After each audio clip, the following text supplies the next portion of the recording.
right, folks, coming up on Roland Martin Unfiltered for Tuesday, March 5th, 2019, another anti-Semitic charge against Minnesota Congresswoman Ilhan Omar.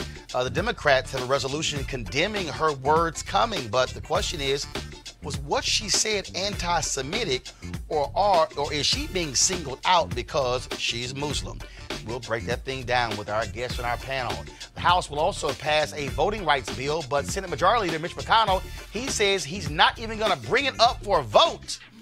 And also, you've heard various Democratic candidates talk about the issue of reparations. It is not a new conversation. Well, guess what? Joining us on the show is going to be Dr. Ron Daniels, who actually chairs the National African American Reparations Council. Julianne Malveaux, our panelist, is also a member of that.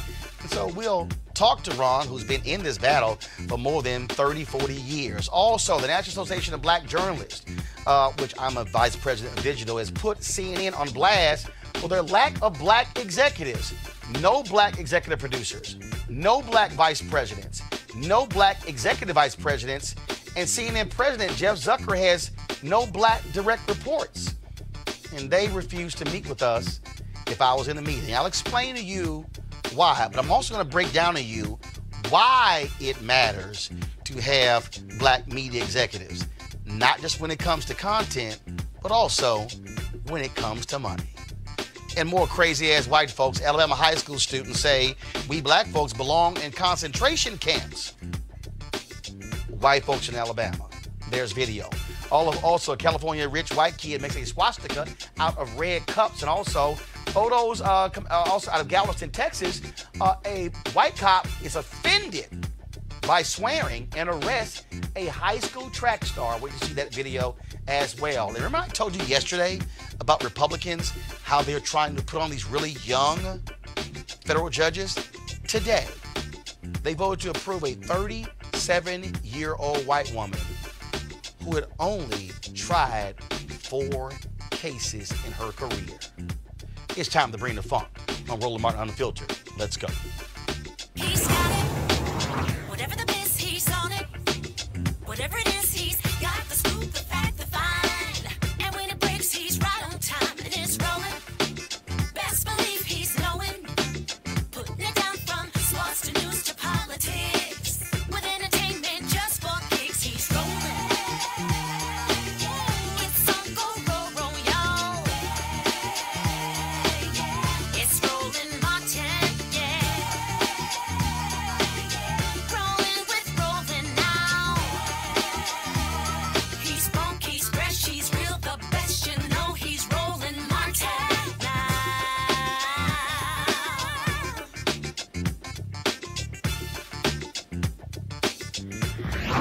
Martin.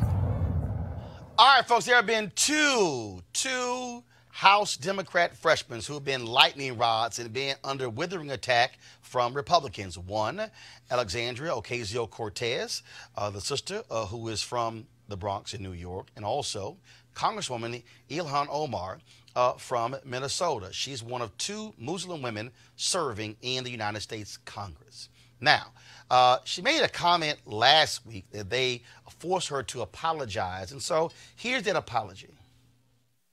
I want to talk about the political influence in this country that says it is okay for people to push for allegiance to a foreign country. I want to ask, why is it okay for me to talk about the influence of the NRA, of fossil fuel industries, or big pharma, and not talk about a powerful lobbying group that is influencing policy? All right, folks, that was the comment that she made that, oh my God, has caused folks to go crazy. Now, why is this perceived as anti-Semitic? Well, it feeds into the very old and very common anti-Semitic image of Jews as scheming subversives working on behalf of foreign powers, a smear commonly referred to as the dual loyalty charge. Now, Congressman Eliot Ingalls, Democrat from New York, who is the chair of the House Foreign Affairs Committee, which she's a member of, got this ball rolling with this statement. He said that her words were, quote, unacceptable and deeply offensive to call into question the loyalty of fellow American citizens because of their political views, including support for the U.S.-Israel relationship. Her comments were outrageous and deeply hurtful, and I asked that she retract them, apologize, and commit to making her case on policy issues without resorting to attacks that have no place in the Foreign Affairs Committee or the House of Representatives.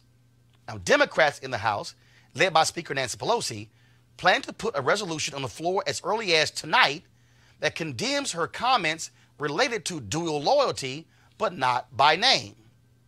Now, aside from all of the white supremacy coming out of the mouths of Republicans, there are these actual examples of anti-Semitism around Jews and money coming from them. This is what House Minority Leader Kevin McCarthy said, quote, "We cannot allow Soros, Steyer, and Bloomberg to buy this election. Get out and vote Republican November 6th. Soros is George Soros, the billionaire who has funded many initiatives on the left. Steyer is Tom Steyer, billionaire out of California, who has been leading the impeachment, call for impeachment of Donald Trump. Bloomberg is Michael Bloomberg, who owns the Bloomberg Media Company, who also announced today he's not running for president." Now, that was House Minority Leader Kevin McCarthy. He says they would buy the election. McCarthy has since deleted the tweet. Here is Congressman Jim Jordan of Ohio. He tweeted, "Come on, Reverend Jerry Nadler, at least pretend to be serious about fact-finding. Nadler, feeling the heat big time, jumps to Tom Steyer's conclusion using the $ for Steyer, impeaching our president before first document request. What a kangaroo court." Again, notice the $ at the beginning of Steyer's name. Nadler and Steyer are both Jewish. But here is Donald Trump, y'all, speaking during the 2016 campaign to Jewish Republicans. I'm in a different position than the other candidates because I'm the one candidate. I don't want any of your money. I want your support, but I don't want your money. Again, I don't want your money, therefore you're probably not going to support me because stupidly you want to give money. Trump doesn't want money. I really believe the Iran deal. Look, I'm a negotiator like you folks. We're negotiators. We don't build gas stations in the middle of, as you know, Afghanistan for $43 million. How many think they could have done it for less? Would you raise your hands, please? You want to renegotiate deals? Some of us renegotiate deals. I would say about 99.9. Is there anybody that doesn't renegotiate deals in this room? This room negotiates. I want to renegotiate this room. Perhaps more than any room I've ever spoken to.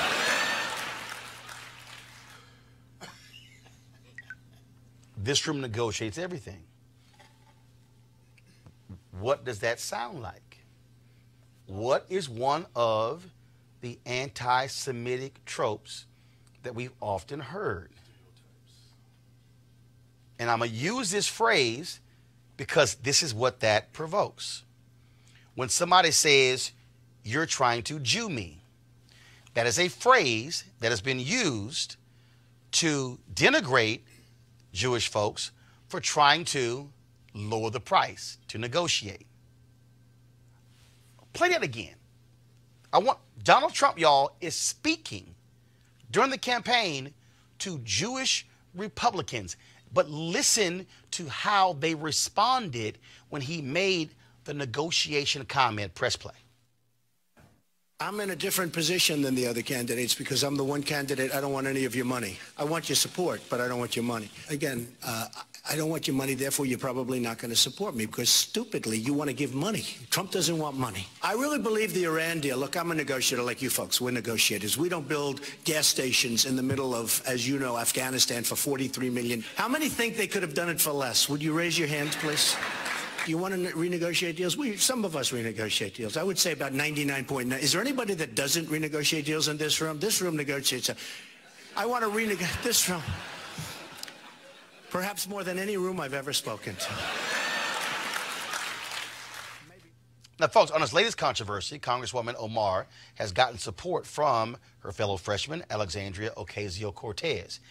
She goes by AOC on Twitter. She tweeted, "One of the things that is hurtful about the extent to which reprimand is sought of Ilhan is that no one seeks this level of reprimand when members make statements about Latinx and other communities. During the shutdown, a GOP member yelled, 'Go back to Puerto Rico,' on the floor." This is what Matthew Dowd, a conservative, well, first he called himself now an independent, no longer Republican. This is what he tweeted about AIPAC, the biggest Israel support group in the United States. Matthew Dowd with ABC. Used to work for President George W. Bush. Quote, "Something to keep in mind. AIPAC doesn't necessarily represent American Jews. AIPAC cheers Trump while a huge majority of Jewish Americans oppose him. AIPAC supported moving Embassy Jerusalem. American Jews opposed."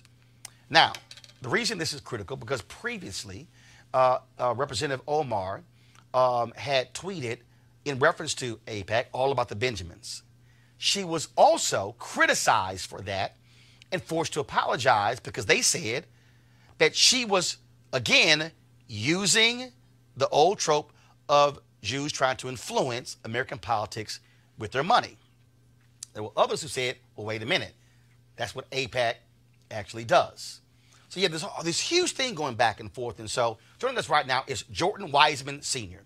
He is business and economics correspondent for Slate. And, of course, our panel here, Dr. Julian Malveaux, economist, president emerita of Bennett College, Malik Abdul, Republican communications consultant, Dr. Cleo Monago, socio-political analyst and activist as well. And so I want to start with you, Jordan. Yeah. So you wrote your piece today where basically you said people are really getting this thing wrong with what's going on with Ilhan Omar. Just so share, folks, your rationale for what you laid out in your Slate piece. Well, I have sort of complicated feelings about the entire controversy, but I think as far as her specific comments go, they were a bit tone deaf. As I said in my article, there is this old trope about dual loyalty, this idea of Jews as sort of scheming subversives, and it sounds like something very old. It sounds like something that, there are examples of it in 19th century France and Weimar Germany. But actually, there was a lot of talk about that or a lot of concern about that during the time of the Iraq War. There was a lot of weird anti-Semitic theories about Israel kind of tricking the United States into going to a war in Iraq. So, this has sort of stocked debates about Israel over time. With that said, I have not seen evidence that Ilhan Omar has any real animus towards Jews, that she's a Jew hater, as some publications have started saying. What I see is someone who is relatively inexperienced in politics, who came to this country at age 12, speaking English as a second language, who has come up in left-wing circles where my guess is that, she wasn't necessarily, didn't have a lot of conversations about what words trigger Jews on these issues, right? There may be a lack of sensitivity, but I don't think it's intentional. I think her unwillingness to back down the second time wasn't necessarily the greatest, but it's, this is not someone who really seems to me like she's trying to do a Pat Buchanan or she's dog whistling about Israel. Seems like she's trying to do it in a good faith way where she says, I'm talking about lobbying and I'm talking about geopolitics here. I'm not trying to cast aspersions on Jews generally. And what she also is saying here, Jonathan, excuse me, Jordan, is that she said, I am here to serve the interests of my country. Yeah. But you literally have had folks who have said that it's offensive to actually even question America's support for Israel. And in fact, I believe it was a Representative Vargas. Yep. I'm going to pull up his tweet on this. And so much. So this is what he said. Quote, here we go to my iPad. It is disturbing that Representative Omar continues to perpetuate hurtful anti-Semitic stereotypes that misrepresent our Jewish community. Additionally, questioning support for the U.S.-Israel relationship is unacceptable. Yeah, exactly. That's unacceptable? Yeah, and this gets to kind of the second part of my argument, which is, let's say you don't know that the word allegiance is a little bit of a trigger, right? A little bit of a dog whistle. If you're just sort of observing the behavior of Israel's most committed U.S. backers in the last few years, it might seem like an appropriate word. They've really done a lot to blur the line between supporting a country and kind of having an allegiance to it. I mean, there's rhetoric like that where he says questioning our support is unacceptable, and that's someone from the Democratic Party. But then there are these more prominent examples, like in 2015 when John Boehner went around the White House's back and invited Benjamin Netanyahu to give a speech in Congress, basically trying to scuttle the whole Iran deal while the Obama administration was trying to negotiate it. You brought the leader of Israel to come in and basically embarrass the U.S. president on his home turf. More recently, there's been the controversy over the BDS movement, the boycott, divest, and sanction movement, which, as I'm sure your listeners and your viewers know, the idea is it's sort of taken from the anti-apartheid playbook. Supporters want to try and isolate Israel economically to force it to move on Palestine. Ilhan Omar is a supporter of this. There are a lot of states that have tried to essentially ban companies or individuals that participate in boycott from doing state contracting. Right, they are trying to use their state contract or government contracting dollars to chill people's ability to participate in a boycott, their free speech rights. And again, that's an example where you are placing Israel's interests over Americans' essentially constitutional rights. But Jordan, here's the other piece. I'm sorry, and I'm comparing these two for a reason. Yes, Israel, absolutely close ally of the United States. So is Saudi Arabia.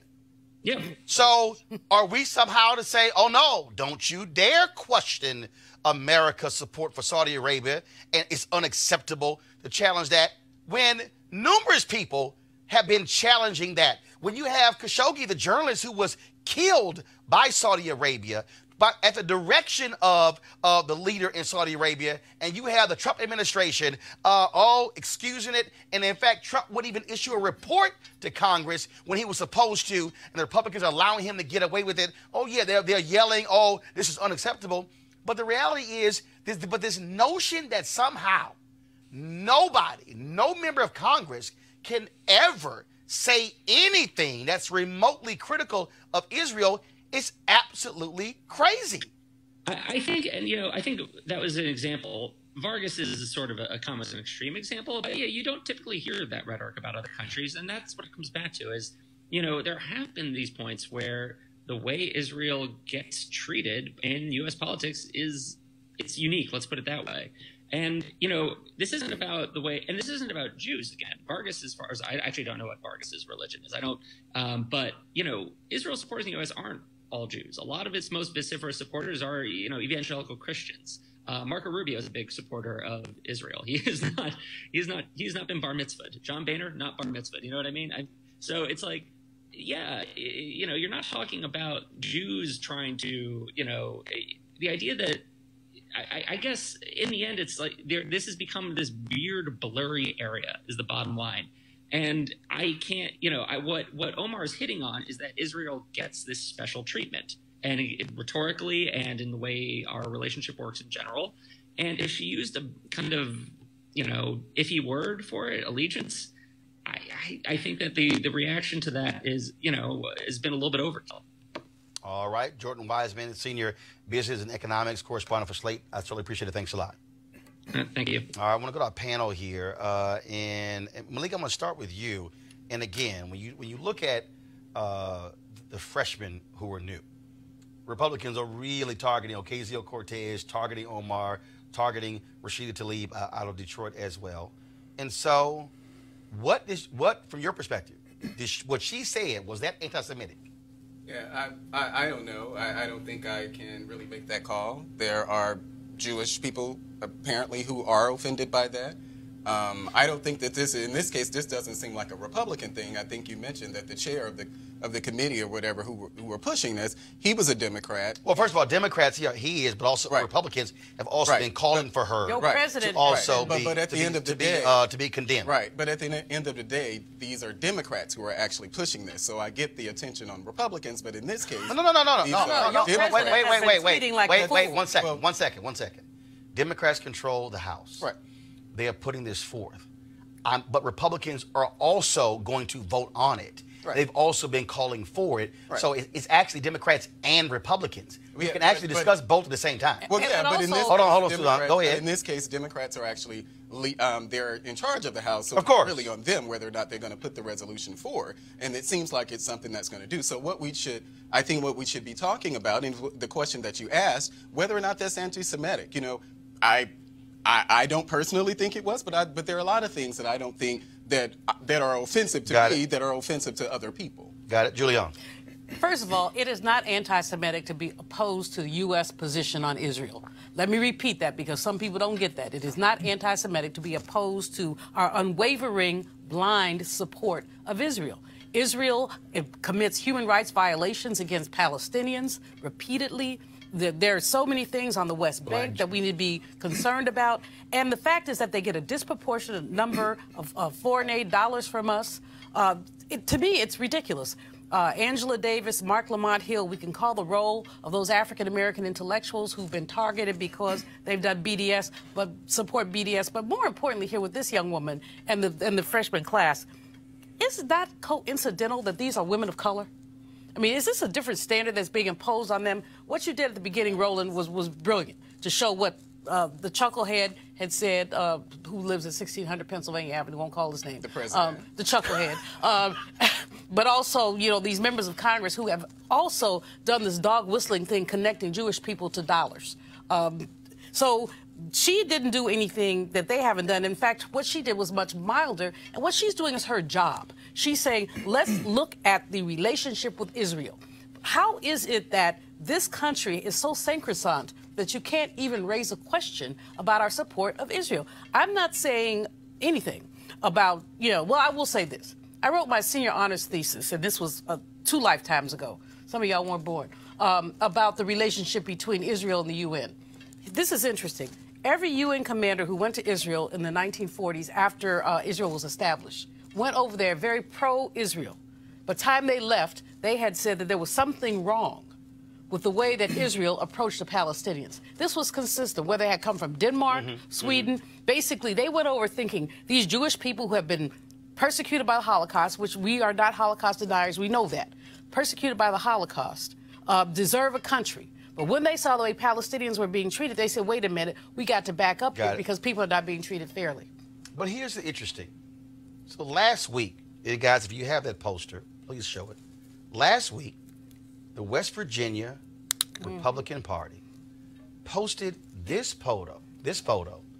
Never forget, you said, I am the proof you have forgotten. They literally were trying to tie this congresswoman to the attacks on 9/11. That caused fights in West Virginia. Folks, the National Republican Party, GOP chairwoman Roland McDaniel, they have not condemned that poster. Donald Trump has not condemned that poster. Some Jewish groups have done so, but it's a perfect example of the West Virginia, and when you say head of the Republicans, this was a state party, Cleo, doing this, but folks are saying, condemn her, but say nothing about them. The bottom line is Omar's comments were not anti-Semitic, and that's a defensive, biased criticism to shut anybody down who has a disagreement with Israel. It's really that simple. She did, and I really hate that she apologized, because when you apologize, it implies that you were wrong. And she is not wrong. I don't agree with Wiseman's comments about she came in when she was 12 and maybe she doesn't know what to say and how to be politically correct in the presence of Jews. No, she's told the truth. And as everyone, as Dr. Malvoisin mentioned, I mean, every time you talk about something around the Jewish state, you could say that you don't like anything and you're called anti-Semitic, and they are biased and they're strong. It reminds me of other communities. There's other communities in this country, like the LGBT community. If you even whisper something they claim is anti-homophobic, they roll out all of the guns. Sometimes they're wrong, but they're being offensive because they have power. And the bottom line is the white Jews have power. And let's be real clear. Let's be real clear. We have seen a dramatic increase in this country in racial attacks. We have seen an increase in Jewish attacks. And the reality is anti-Semitism and Islamophobia, just like white supremacy, are all wrong. But it still goes back to, I go back to that representative who said that you dare not question America's relationship with Israel. When you look at, you mentioned Angela Davis, the pressure the Jewish donors placed on the Birmingham Civil Rights Institute to rescind the award to Angela Davis because she supports the campaign to boycott Israel, BDS, which is tied to the support for Palestinians. You look at CNN firing Mark Lamont Hill because of his comments at the United Nations in support of the Palestinians. But you can also talk about the reality of Jonathan Pollard, somebody who spied against the United States and Israel, wanted us, the president, to release, and he's since been released, to release him because, well, he was doing it for us. Black people also, we can be honest and have a conversation and talk about the fact that during apartheid, the state of Israel was supplying weapons to the white supremacist apartheid regime there that was being used against black South Africans. Roland, why can't we actually have real discussions, just like I have no problem having real discussions? I don't care how much oil they send us. I don't care if we use their land for bases or whatever in the Middle East. We can also have a real discussion about how this country, how we turn a blind eye to Saudi Arabia. This is not that hard. Cleo, Malik, Julian. It's that hard if you're not willing to be rational. See, you're often being rational. I mean, isn't Russia considered an adversary of sorts? Not for Mr. Trump. But the president is building hotels and swimming around with the Russians. So, and the Republicans, the same ones who are confronting Omar, are not confronting him. So this has nothing to do with any kind of rational conclusion. It has to do with power, bias, and creating noise to embarrass or deflect the message of somebody who's not supporting Israel.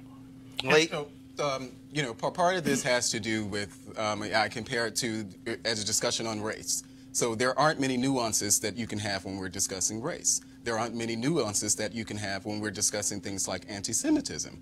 This isn't anything new. There are things that we don't understand about anti-Semitism, just like things we don't understand about sexism, homophobia, you know, any of those isms. And I think that's part of what we're dealing with now, in addition to the power dynamic that's there. But there are things that we accept in our community. You know, does everybody agree that Louis Farrakhan is an anti-Semite or leads an anti-Semitic organization? You know, Roland, this is how irrational this is. But again, though, the issue he's here, a critic of Israel. But the issue here is, if she chooses to be critical of Israel, the branding of an anti-Semitic doesn't matter. I don't care. Shut it down. And want her to give up her. They want her to give up her position on the committee because she is. Well, some want her to quit Congress. And that's ridiculous. Go ahead. This is how irrational this is. There's a Muslim woman who is a special education teacher in Texas. Yep. Texas has passed a law that says you cannot have a contract with the state of Texas if you support BDS. And in fact, that was the first bill the Republican Senate took up in the new Senate to actually make that federal law. And this is one little woman who is the only special education teacher in this small district. They will not renew her contract because she would not sign an anti-BDS declaration. So this is irrational. This is one woman who is a Muslim, has a right, who has an absolute right to say she supports BDS as anybody else does. So this is anti-free speech. But it really does let you know what a grip that Israel has on American public policy in terms of foreign policy, because it's not only policy towards Israel, but it's also the extent to which Israel influences policy towards other countries like Iran. So let's be real about this. White-faced phenomenon. We call them Jews, but we're talking about white Jews. Whenever you go to Israel, and I have been to Israel, there are black people over there. There are black Jews who are dealing with racism in Israel, who are being put in the desert, dealing with poor housing because of racism in Israel. And that's part of Mark Lamont Hill's critique of them in terms of their imbalance, in terms of liberty and really having justice. And what he said wasn't anti-Semitic either. Very simple. The bottom line is this here. At some point, you're going to have a conversation, and people have to be able to space to say, wait a minute, that might be critical. But again, there are people who believe that you cannot have anything critical about Israel. And that, to me, makes no sense, because how do you actually have a dialogue or a conversation? And don't forget, folks, in 1988, after he lost the general election, it was President George H.W. Bush who held up the payments for Jewish settlements. And what did AIPAC do? They sent thousands of people to Capitol Hill to lobby against that. But that was President George H.W. Bush, Republican, ardent supporter. But they said, how dare you?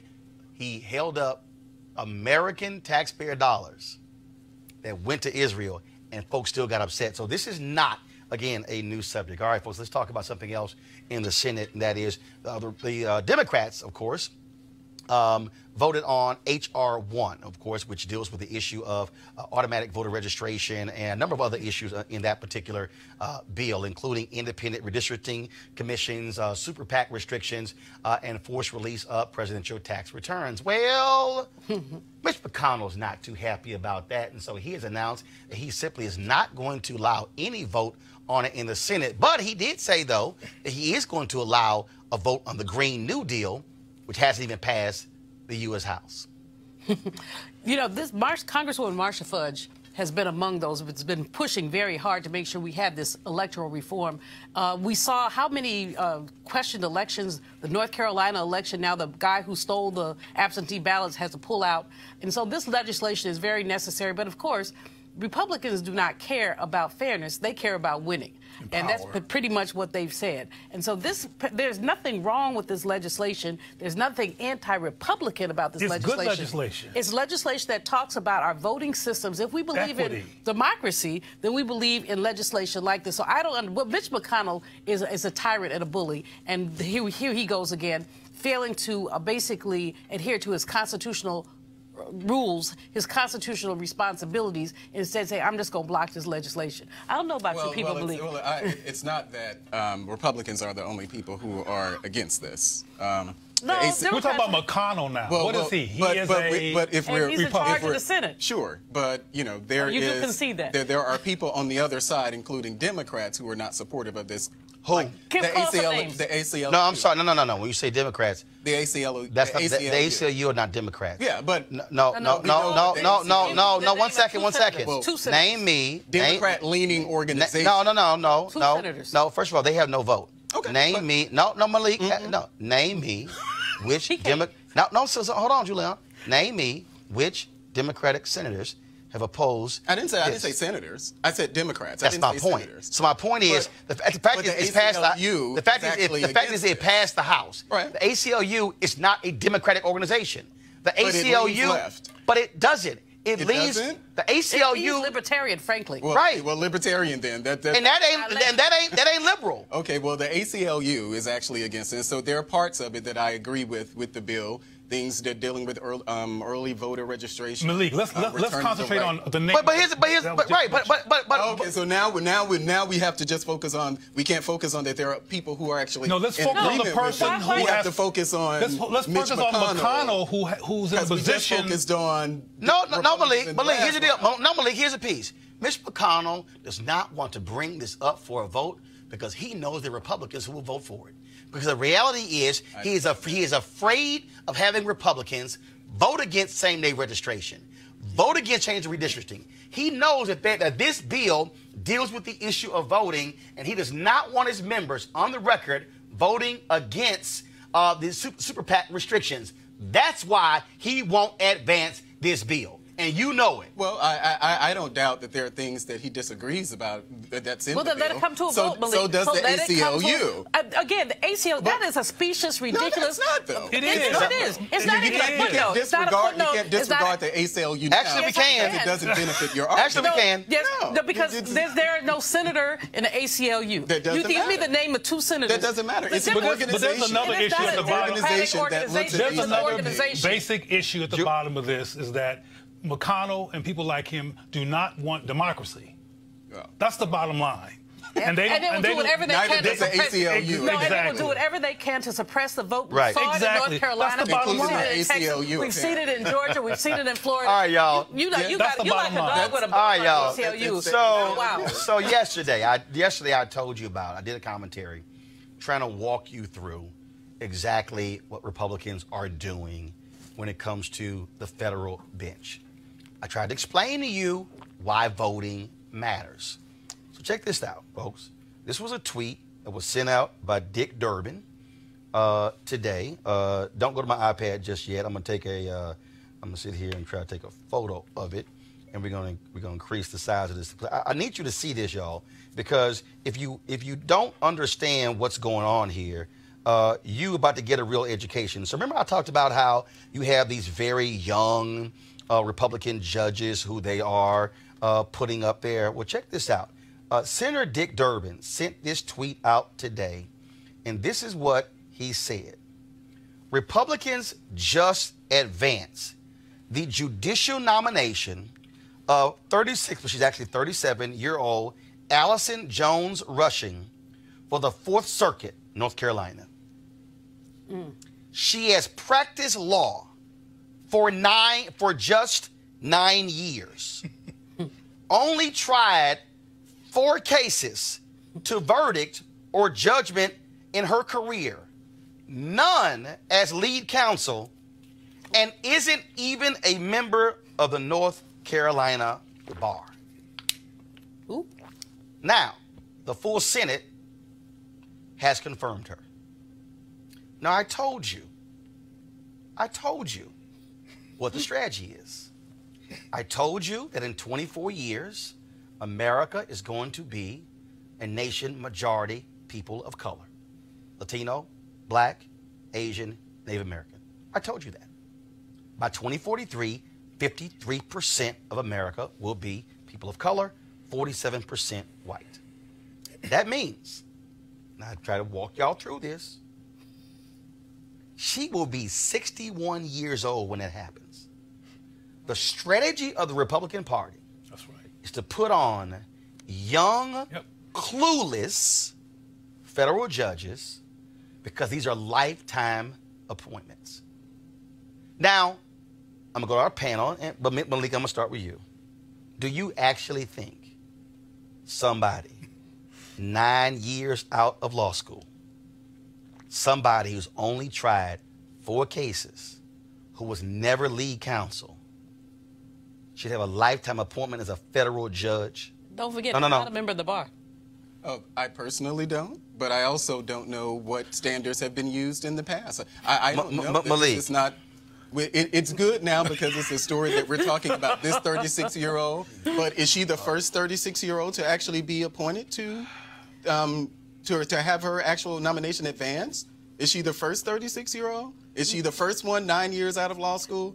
Malik, I just want to know. If I had a $100 bill in my pocket, She's I would going to be the spit on youngest it, federal spit on my judge. head What? Yes, what the hell? and say, no, she probably is the most inexperienced judge. I promise you, if I Well, had some I money, haven't looked at them, and each one, so that's why my whole point is I will that tell you I don't know the If qualifications she was of all the 99 federal and not a judges. member of the bar Yeah, and not a had so member- little credentials, But I've already said there would be I don't think problems. that she is, but I'm not the one who makes but- Hold on. Let me read this here.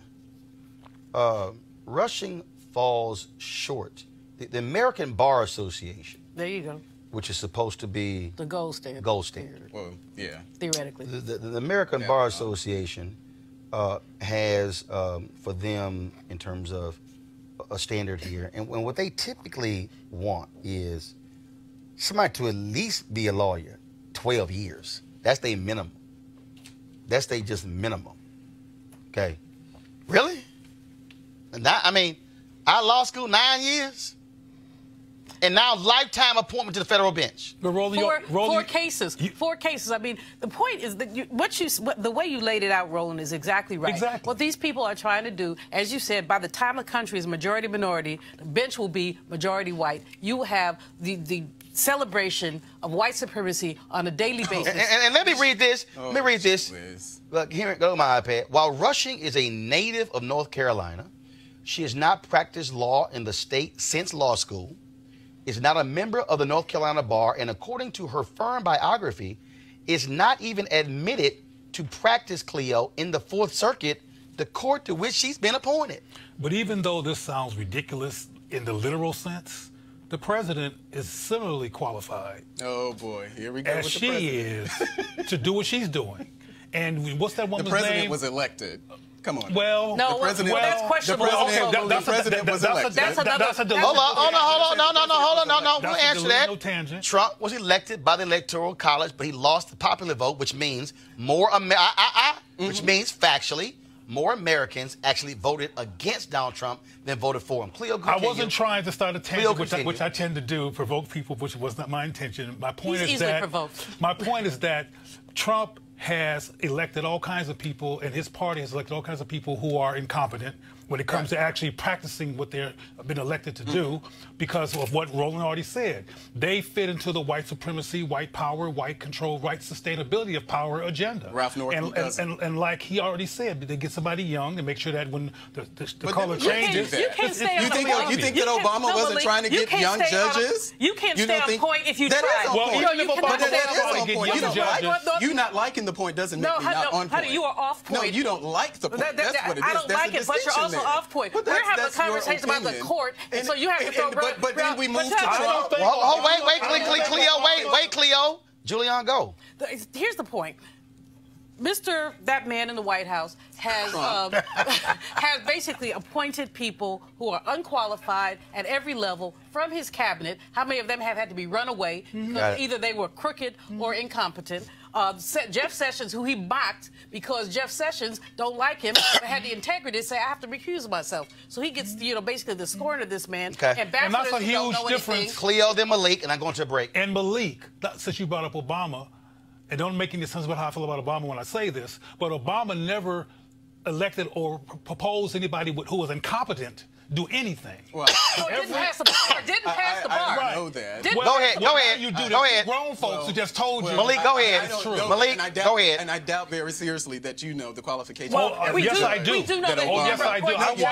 watched Malik, one That's second. All over talking. Nobody can hear. I watched Obama. Malik, go ahead. This is yet another instance where, if something, happens, then we put it back on Trump. We can talk about her qualifications. We say Or lack thereof. I Didn't pass the bar. don't think that she is, but again, as I said, I'm not the one who makes those calls, and so Remember. Let's remember It's the reality is this here. That is, we know who's controlling his judicial picks. That's right. And it's not him. The It's the Heritage Fairless Society, and what they want, young, far right-wing conservatives on the bench. Gotta go to break. We'll be back. Roland Martin Unfiltered, just a moment. Hey fam, I want you to like, share, and subscribe to our YouTube channel, youtube.com/Roland S. Martin. And don't forget to turn on your notifications. Okay, folks, a lot of people here, guys, hold it down. A lot of people here, of course, focused on their health, trying to get healthy in 2019. And that means any number of ways in us doing so. And so some folks about working out, some people about, of course, changing eating habits. One of the ways you can do is the Dherbs Full Body Cleanse. They have 27 different cleanses that you can actually choose from. Some of them very short, some last as long as 20 days. I did the 20-day one earlier this year, lost about 18 pounds of that cleanse. But what it also did was, of course, change your mindset in terms of how you approach food. The focus, of course, was on fresh fruits as well as vegetables, in addition to raw nuts, and drinking lots of water. And so a Dherb cleanse is all about you, of course, feeling stronger and healthier and removing a lot of the toxic foods and the processed foods and fried foods and trying to get us, again, to eat a lot healthier. Now, if you want to participate on the full body cleanse, all you got to do is go to Dherbs.com, Dherbs.com, and you can also use the promo code Roland. The promo code Roland. You can also, of course, call 1-866-4-DHERBS, 1-866-4-DHERBS. When you go to checkout, again, use the promo code Roland, and you'll get a discount at the checkout. And so the Dherbs Full Body Cleanse, we certainly thank them for being a partner here at Roland Martin Unfiltered, and you also can check it out if you want to get yourself ready for beach season or whatever happens this summer. For me, it's about golf, and so that's what it's all about for me. So, all right, folks, again, go to dherbs.com or call 1-866-4-DHERBS. All right, so we've had presidential candidates, okay, being asked the question about the issue of reparations, and it has come up, several different candidates. Now, first of all, the idea of reparations is not new. You know, there are some people who believe that it is new, but actually it's not new. Nope. You've actually had this discussion of reparations ever since slavery ended. You remember Special Field Order 15, which never went through 40 acres and a mule. What also happened was that Congress also failed to actually approve a bill that would extend reparations in the 1800s. And so you've had this discussion taking place for quite some time. Now you have folks, because remember Ta-Nehisi Coates wrote that essay in The Atlantic where he talked about the issue of reparations, and that caused a lot of new generation people to say, hey, here's something that we need to get behind. But there have been lots of people who have been working on this. One of the folks I want to bring up right now, he is Ron Daniels. He is a member of the National African American Reparations Commission. Julianne Malveaux is on our panel. She's also a member of this particular commission as well. And so I want to start with you, Ron, first, because again, for folks who don't know, first of all, how long have you been involved in this discussion of reparations? I've been involved in the discussion about reparations most of my adult life. I mean, I can't remember when I was not involved with it.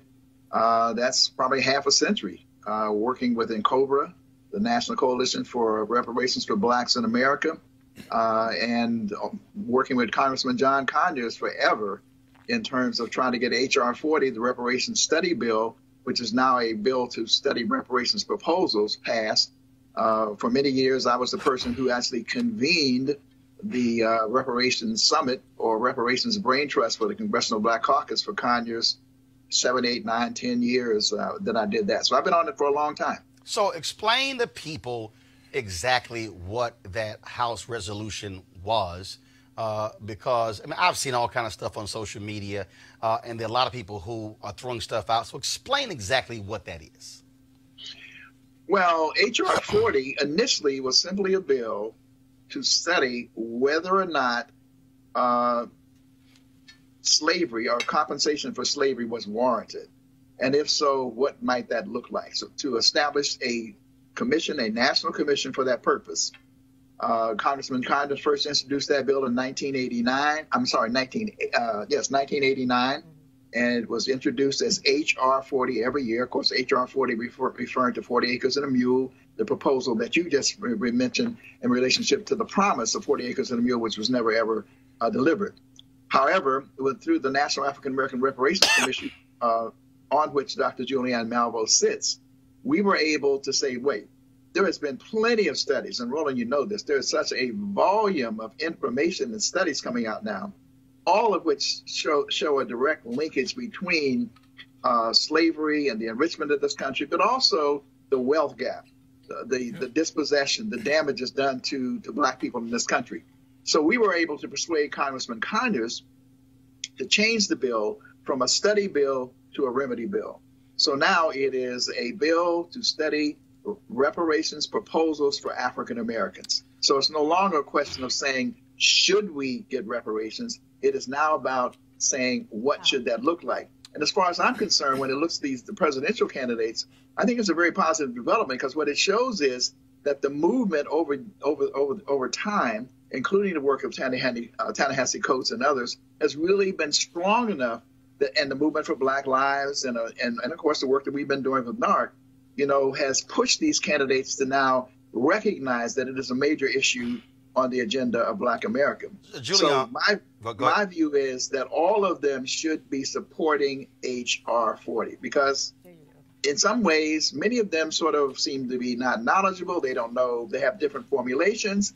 Well, the best way to handle that really is for them to, in fact, push forward with HR 40. But Julian, what's interesting is you have folks who say, no, HR 40, that's not enough. You need to push even further. When I was on Fox Business, Charles Payne said, well, Roland, how much and who benefits? I said, dude, first of all, you're going way ahead. And the reality is here. I was asked about it. I got no problem saying it. I said the reason I said I was not a part of the movement, I said because the question is, I said, where are the votes? Where are the 278 votes in the House, in the Senate to actually get it signed? What you also have, though, is that, and I interviewed them and actually supported these efforts. You look at Tulsa, in Oklahoma. You had Willie Gary. You had Charles Ogletree. You had Johnny Cochran. And so the state of Oklahoma apologized for Tulsa, but would not deal with the issue of reparations. I interviewed some of those original survivors, and they were in their 90s, and it was amazing to meet them. You talk about Rosewood. You can go through American history, the number of black towns that were literally burned down and black people not compensated. And so what do you say, Julian, being any comments to people who say, no, you can't just support the study, you got to absolutely be on record to completely support reparations? Well, the studies, basically the HR 40 as it's constructed now, looks at a series of remedies, actually looks at things that people have proposed. And NARC has proposed a number of things. This is not about giving every black person a $50,000 check. Really, it's about rebuilding. It's about restorative justice. So it's about rebuilding our HBCUs. The UDC president, Ron Mason, said to me the other day, reparations for him would be making all of our HBCUs vital. And hold on. I want to stop you right there. Because, again, you just said this is not about giving each person a check. When you see this conversation, there are those who see it that way. No, this is about individuals getting money directly from the government and then do whatever they want with it. It's about communities. It's about rebuilding our community. Once upon a time, Roland, we had over 120 black-owned banks. Now we have 23. Right. Some of it had to do with carelessness on our part. Some of it had to do with other stuff. Some of it had to do with regulations and legislation that pushed our bankers out. How do you go from 100-some banks to 23? That's restoring our banking ability, restoring our educational ability, even restoring our health. If you look at the ways that enslavement has affected our health, I mean, we have a whole 10-point program that really talks about the various ways that restoration can take place. And it's not only about we've worked at NARC with reparations groups all over the world. So we're looking at CARICOM and what's happened in the Caribbean and in other places. And Dr. Daniels has just done yeoman's work in pulling together a bunch of thinkers and talkers to get us to really put something together. We've been all over the country, New Orleans, New York, having hearings about this. Here's my biggest disappointment, Roland. The Congressional Black Caucus, 55 people strong. All right, 55 members. All of them have not co-signed HR 40. Kamala and Cory Booker, if they co-signed it, they did it very recently. So when they're talking about reparations, they need to just shut their mouths. Well, actually, I don't believe Senator Booker has done an interview on that. I know Senator Kamala Harris was asked that question in an interview with Natasha Alford with the Griot. Ron, I got to ask you what Julian just said. Do you see it as community building or individual checks? Because, again, that's a distinction that some people actually don't make. Well, I see it as corporate and collective, though I defend the right. There's some people who still, debate and say it should be individual. The problem with that, frankly, Roland, is it's hard to trace the lineage back to individual African Americans. And that's one of the things that happens within the court system. You run into the question of standing. But even as you said before, even in Tulsa, where they found the people, you still had a situation where the compensation was not forthcoming. So wait a minute. So we ought to do it collectively. But Ron, how do we build health systems? How do we build educational systems? How do we get land? For example, the Native Americans have been granted land, even though they need more repair. At least they got reservations and sovereignty over those reservations as a part of rebuilding themselves. We don't have the same thing. So what if we had land that was granted to us so we could then build major institutions to serve black people? So it's a corporate thing, a community thing, not just an individual proposition. So, Ron, but you said so many people can't actually trace their ancestors back. So how do you respond, though, to the folks who say, oh, no, that you have to be that you have to be a descendant, when the problem is, how do you even know you are? Well, you don't. So you take that argument off the table, and you take that argument off the table by saying what we do know is that collectively the issue of slavery impacted Black people, even to the present, to the current state, because of the wealth gap. We do know that there were intergenerational deficits passed on because Black people did not have the same opportunities. For example, if you look at the Homestead Act, which happened at the same time that it was a proposal for HR 40, the 40 acres and a mule. We didn't get the 40 acres and a mule, but large numbers of relatively poor and working class white people, and we don't disparage that, and we don't hate them for that. They got the Homestead Act. They had opportunities to exploit that. We didn't. You can go right down the line, not only for enslavement, things like the GI Bill, where there was systematic denial of Black people rights to the GI Bill. Black farmers have gotten some compensation for the fact that the agricultural extension agents would systematically bar them from having the same rights as others. So we do know, and in that instance, they could find the particular people. But in general, what we know, Roland, is that as a community, we have suffered. We have been left behind in terms, and the wealth gap data continues to show that, even though we have more millionaires, even some quasi-billionaires now than ever before, which means that if that's the case, Black people at the bottom are really, really suffering, and there's a direct lineage and relationship to the intergenerational deficits that come from enslavement and all of the post-emancipation exclusionary policies that Ta-Nehisi Coates so brilliantly documented in his book, The Case for Reparations. So, Ron, where can people go to what's your website for people to go look at the plan that you put together? And the website is ibw21.org, ibw21.org. And we have assembled the most extensive online reparations resource center of anywhere in the world. And again, we appreciate this opportunity because it's important for your viewers to also know there is a National African American Reparations Commission. And of course, Dr. Julianne Malveaux sits on it. All right, then. I certainly appreciate it, Ron Daniels. Thank you so very much. All right, folks. Today, National Association of Black Journalists dropped a statement placing CNN on a special media monitoring list, also calling for there to be a civil rights audit of the cable news network. Here we go to my iPad. This is the statement that was sent today by NABJ that says, NABJ, that a special team will perform further research and analysis of CNN's diversity, inclusion, and equity practices per the NABJ board's directive. The special team will also publicly report on identified deficiencies in hiring a diverse workforce in news decision-making capacities at CNN. NABJ is also calling for a civil rights audit that examines the company's hiring, promotion, and compensation practices involving Black employees. This is what we reported. Specifically, NABJ is concerned about the findings of preliminary research that reveals the following. CNN President Jeff Zucker has no Black direct reports. There are no Black executive producers at CNN. There are no Black vice presidents on the news side at CNN. There are no Black senior vice presidents on the news side at CNN. Now, for several months, the National Association of Black Journalists, and again, I'm Vice President Digital on the board, we have been trying to set up a meeting with CNN. We actually had a meeting set up. And then about 5 days before the meeting, CNN said, oh, no, we got some issues because Roland Martin is going to be in the meeting. They objected because they said, because of the controversy with him and Donna Brazile in the town hall in 2016, he can't be in the meeting. NABJ told CNN, you don't tell us who gets to sit on our side of the table. NABJ said, I'm a vice president. I'm on the executive leadership team of NABJ. We've met, with CBS News. We met with Susan Zirinsky, the new president, on Friday. We met with the old president, David Rhodes, last year.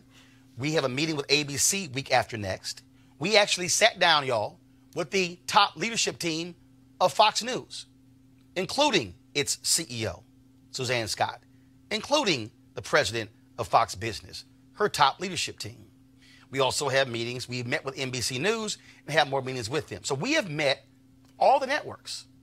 CNN said, oh, no, because Roland Martin can't be in the meeting. So check this out. So CNN sent this statement here. I'm just going to read it. Don't go to my iPad because I'm pulling from the email. For months, we have been working with NABJ to schedule a meeting because the relationship between CNN and NABJ is very important to us. As we've told them many times, we look forward to a thoughtful discussion about how both our organizations can continue to work together. Unfortunately, the significant and reckless damage that Roland Martin did to CNN while partnering with us during a 2016 Democratic town hall has made any meeting that includes him untenable. Mr. Martin displayed an unprecedented and egregious lack of journalistic ethics and integrity by leaking questions prior to the town hall. As a result, we have told NABJ that CNN will not participate in any meeting that includes him. We have made it abundantly clear that we would be more than happy to sit down with the rest of the leadership team as soon as possible. And that offer still stands. Well, here's the piece. We ain't meeting unless I'm in a room. But I want y'all to notice something. In CNN's response, they said nothing about our issues. They didn't say a word about no black executive producers. The last one was Tanisha Abernathy Bell, who left in 2014. They didn't talk about anything about no black vice presidents. The last was Geraldine Moriba, who was VP Diversity, who left. Darius Walker was VP, left, and he was promoted to VP in 2013, was laid off in 2014. They didn't say jack about no black direct reports. In fact, it was Soledad O'Brien who called out CNN in August of 2018 by saying, how y'all gonna question lack of diversity at the White House, but your senior staff? Mediaite.com has that particular story. So they don't address any of that in their statement. The reality is this. Now, some of y'all might be saying, well, I don't quite understand why you make a big deal of it. But this is what the issue is. By having no African Americans in the executive ranks, that means that when the decisions are made who to hire, we're not in a room.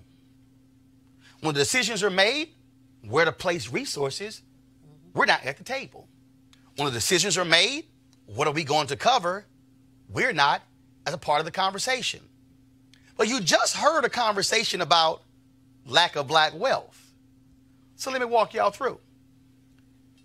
If you on the on-air side, meaning the off-air side, that means that if you only can have jobs here, and you can never have jobs that are all through here, that means that your salary is being capped.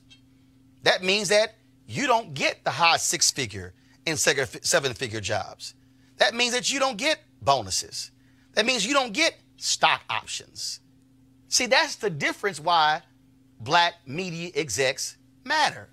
Because not only that, we're able to have P&L, profit and loss responsibility.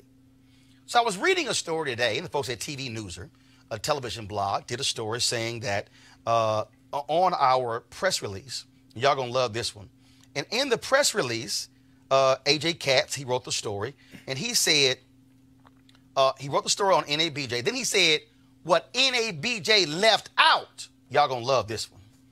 He said, what NABJ left out was the hiring of Don Lemon as a primetime host. The longtime CNN newser praised Jeff Zucker, the president of CNN, last month in an interview. Y'all, we didn't leave out Don Lemon because we didn't know Don Lemon didn't exist. We weren't talking about Don Lemon. We are talking about black executives. See, what y'all got to understand is they have no problem as long as we are media sharecroppers. Follow me here. As long as we're talent, it's fine. Anchors, reporters, contributors, that's all good. But when you start asking, what are high-paying jobs? What are the executive jobs? Then it's a whole different conversation. So AJ Katz, we didn't leave out Don Lemon because we don't know, as if Don Lemon don't exist. Oh, we know that. But we are very specific in what we're asking for because, see, this is what often happens in basketball. Play on the court, but you can't own the team. Play on the court, Or like in baseball, you play on the field, but you can't be a manager. See, this is about us having those positions. Now, there's some black people who tweeted me today, why y'all begging these white folks for jobs? So we somehow not to demand access to jobs that we are qualified for? Are we somehow supposed to say that, no, we're just going to sit aside? No. And there's some people who tweeted me, they said, well, why aren't y'all advocating for people of color? Let me help y'all out. We are the National Association of Black Journalists, which means that we are advocating on behalf of black journalists.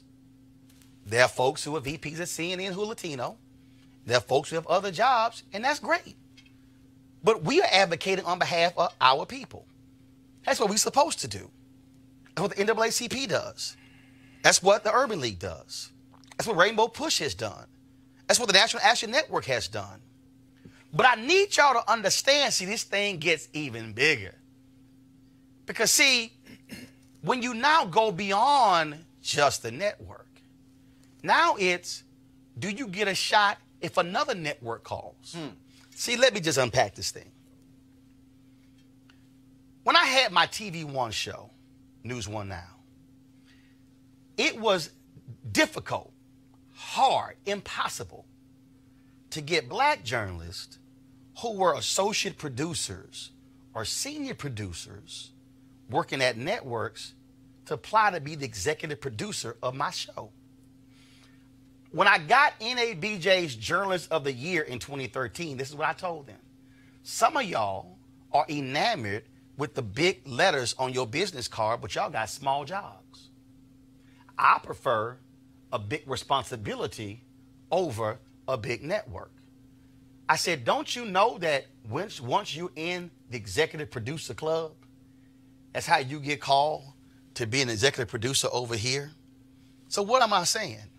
Well, if there are no black direct reports to CNN President Jeff Zucker, and there are no black senior vice presidents, and there are no black executive vice presidents, well, when there's an opening at CBS and NBC, or at ABC, or at Fox News, or at MSNBC, or at Bloomberg, or CNBC, or any of the networks, who you think is going to get called?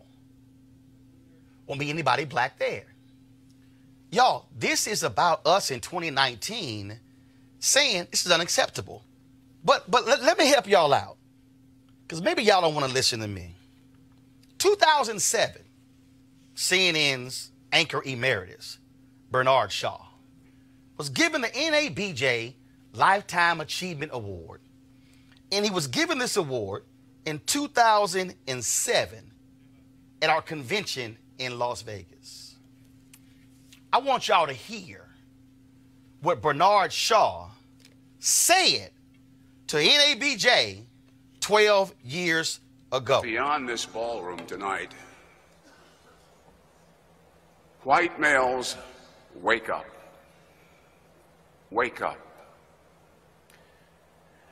Globally, you are an island speck in an ocean of color.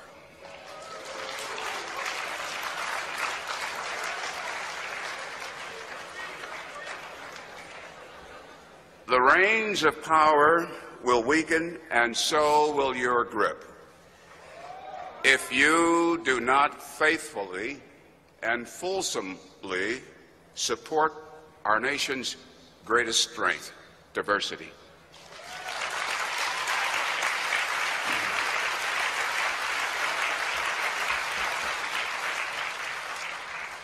If you do not share, you will lose.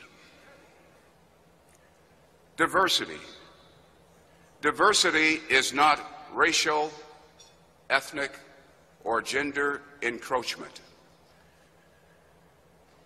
Diversity is our national survival.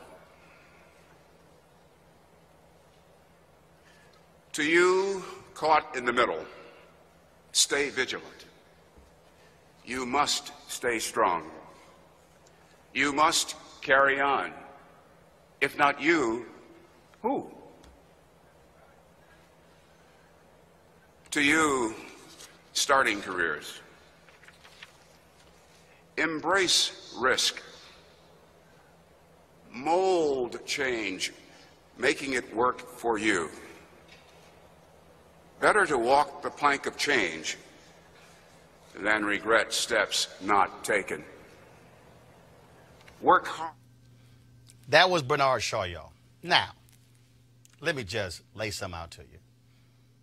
I said that I had communicated with several black people in 2016 because I wanted, and I talked to Greg Carr, Howard University, Eddie Glaude at Princeton, Donna Brazile, and some Black Lives Matter activists on black questions for our town hall. It wasn't a debate, it was a town hall.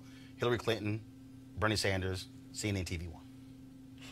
Donna was one of the folks we were working on questions. Roland didn't leak a question. These are black people who I was communicating with. Donna Brazile sent the question to someone in the Hillary Clinton camp, not at my behest. She was wrong for that. She admitted she was wrong for that and that she should not have done it. So those are facts. Those are facts. So Jeff Zucker, he's upset, he's mad. I got you. But let me be real clear. This ain't about Roland and CNN. This is about whether or not this news network that generated $1.2 billion in profit, that has black folks who are watching it, has an open workplace where black folks feel that they have a sure shot at being able to be promoted in the network. And I said somebody, and let me be real clear with y'all, I spent 6 years at CNN, 2007, 2013. It'll be 6 years since I've been gone next month. And while I was there, I was fighting for black folks to get hired. While I was there, I was fighting for black folks to be hired in executive positions. While I was there, I was fighting for black people to be hired on air and off air. And so my entire career has been about focus on African Americans being able to get shots in media. I've supported black media and black ownership, but also us having a job in mainstream. But what will not happen is someone tells a black organization who you can and cannot have at the table. Because the reality is this. This ain't about me and 2016 and Donna and what she did. This is about whether or not you have a workplace and executives who have the willingness to do what Bernard Shaw said, and that is recognize that America ain't the nation it used to be. And there's no reason in the world that CNN has fewer black executives in 2019 than when Jeff Zucker got hired in 2012. That is what they should be offended by. That is what they should be concerned about. And what they should be saying is, NABJ, how can y'all help us fix this? But if you want to make it about me, go on right ahead. But we are not going to back down and not fight for black journalists. I'm going to go to my panel real quick here. This is about economic opportunities, Julianne. Nothing but. And Roland, you know, this is the height of white supremacy.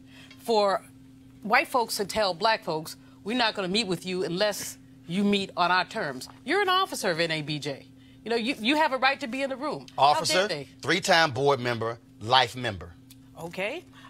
Sorry to sell you short, but I know it's all good. It's all right. But you know, but basically, NABJ advocating for black journalists has a right to determine who's going to be in that room. White supremacy suggests that white voices are the only voices that are important, and that they dictate the terms and conditions of conversation. And you're absolutely right. Who gets the stock options? Who gets the multi-week vacations? Who gets the employment flexibility? The people who are higher up the totem pole. So, yeah, there are lots of black contributors at CNN. We know what contributors make. They're on contract per appearance. They make no decisions. They don't even make a decision on when they show up. They call them when they want them. In terms of the executives, those are the people who are making the decisions that need to be made. And so I applaud NABJ, and I applaud you. And stand your ground, man. Stand your ground. Gotcha. And again, what I want, and Malik, for people to understand, and I want people to understand, see, I ain't got no problem being transparent. I ain't got no problem saying what happened and what went down. I have no problem with that. But my deal is, CNN, you're not going to deflect. The issue, no black executives. Not a primetime host, not somebody on the weekend, not somebody who's a contributor, but where are the black executives? Because, see, the black executives, when they in the room, it's also, why are we paying so-and-so that? Why aren't they getting paid like so-and-so? See, power is when you at the table. Shirley Chisholm said, if you ain't see the table, pull a chair. Hell, you can't even pull a chair up because you don't even have people who are in a pipeline to even be able to walk past the room. Yeah, and so this is one of those instances where blacks just in general, you know, there needs to be more coming together around issues like this. We should always be challenging all of the networks, especially CNN, to increase their diversity, but we don't do that enough. You know, don't just allow, whether it's Fox or CNN or any of these networks, don't just allow them to play to our sensitivities or our fears or, you know, any of our isms that we may have. Challenge them on things just like what we're talking about, what you're doing. You know, don't do it in the fact that they, now I will disagree a bit. I don't know if that has a lot to do with white supremacy, the fact that they decided that they didn't want to have you at the table, as it is just that sort of power structure that and it's the same that exists in Fox or probably any other place of business. I don't think it's necessarily about white supremacy. Someone said, and I forgot who it was, that if you're not at the table, you're on the menu. And black folks are always on the menu to dice and slice and manipulate. My concern here, Roland, first of all, congratulations for taking this effort, because I've said a long time ago that the final frontier for black people is to have some control over the media, because black people watch the media disproportionately, and it has a huge impact and often a negative impact on our self-concept. But I want us to watch out for tokenism, because white supremacy is very slick and likes to stack the deck and do deceptive things and make itself look like it's doing the right thing. We got to make sure that when they do feel forced to hire somebody black, that it's not a token. That it's not a black person who has no relationship to black people and black community at all, or even a black partner. Oh, absolutely. Even a black partner at home. Because frankly, most of the people who have a primetime anything that are black on that network don't have a black partner at home. Just like Channing Duggan at ABC don't have a black partner at home. And well, first of all, she no longer at ABC. Okay. And so when they got sold, when Fox sold their entertainment assets to ABC Disney, she actually left. She's now actually at Netflix. But go ahead. Okay, but the point is, she was there, and everybody said, "Oh, a black person's there," and there's a consistency of getting black tokens in who do not have black cultural engagement or black personal, even in their own lives, black community at home, but they appeal to white people and they keep white supremacy going in blackface. Well, granted, she's entertainment, not news. Blackface. Well, and again, the reality is, our position is we're not interested in one person. Right. There are multiple jobs there. But whites are hiring. No. I understand that. But based on their value. I understand that. And the point that we're making is we are going to use this as an inflection point to push it and to make those changes. And again, so everybody, I need y'all to understand, Fox, let me help y'all out. I've been highly critical of Fox News. They used to keep a file on me when Roger Ailes was there. Yeah, I was actually told by a sister there. They got a whole thick file on you. Every comment and tweet I made. Fox News sat down with us and met with us. I was at the table. I'm gonna show y'all the photo tomorrow. But Fox. No. But I'm purposely making this point because I need people to understand. Fox News met with us. CBS met with us. NBC News met with us. We're meeting with ABC. They're saying, "Nah, we'll meet, but he can't be at the table." That's not gonna happen. Final comment, and I'm going to end this with a quote from A. Philip Randolph real quick. Fox is not playing games. They're straight up. No, we got it. CNN plays games and gives the appearance by hiring all these tokens who have these part-time jobs to give the appearance of multiculturalism and inclusion, and there's really white supremacy and passive blackface. Fox doesn't do that. So they'll have you on, as opposed to CNN, who's playing race games. Well, actually, Fox won't have me on. I did Charles Payne, so that's Fox business. But Fox News, y'all can call me too. I ain't scared of y'all. Julian, then Malik, close it out. Donna Brazil's name has been invoked here. Donna made a mistake. Donna has paid a higher price for the mistakes she made than many of these mainstream white anchors have paid for the mistakes they've made. Farrar, what's his name? Faraz PS. Zakaria. Fareed Zakaria. plagiarism, and he back on the air. You know, so I'm not co-signing what Donna did, but let's be clear that, you know, black folks pay a higher price for these minor mistakes that they make. It's an issue that affects whether you're Democrat or Republican. True. NABJ should continue pushing it. I support you all in what you're doing. So here's a quote I'm going to end this with. And this quote is directly for Jeff Zucker. It's for the folks at CNN. For anybody out there who's wondering why we do what we do. The great labor leader, A. Philip Randolph, said this. Here, you can go to my iPad. At the banquet table of nature, there are no reserved seats. You get what you can take, and you keep what you can hold. If you can't take anything, you won't get anything. And if you can't hold anything, you won't keep anything. And you can't take anything without organization. Frederick Douglass, power concedes nothing without a demand, never has and never will. And that's precisely why the National Association of Black Journalists, founded by folks like Chuck Stone, like Vernon Jarrett, like Max Robinson, like Maureen Bunyan, Dorothy Gilling, they founded this precisely because we were here to fight for black journalists. And CNN, y'all can refuse to meet with me, but you have new bosses now at AT&T. We'll be happy to meet with them. Folks, you can support RolandMartinUnfiltered.com, the show by going to RolandMartinUnfiltered.com, joining our Bring the Funk fan club. Every dollar you give to us goes to support what we do here every single day. So please, you can do it by Cash App, PayPal, or you can also take advantage of Square. Also, look, if you missed the show, let's say you want to hear it on the go, download our podcast. Go to SoundCloud, Spotify. You can also go to iTunes as well. Every show that we do, not just on YouTube, Periscope, Facebook, but we also have an audio podcast of all of our shows. And so definitely download our podcast for you to have the show on the go and spread the word as well. Malik, Julian, Cleo, we certainly appreciate it. Thank you so very much. Folks, I got to go. I'll see you guys tomorrow. Same bat time, same bat channel. Black time. And guess what? We're going to still be black. Out. Black.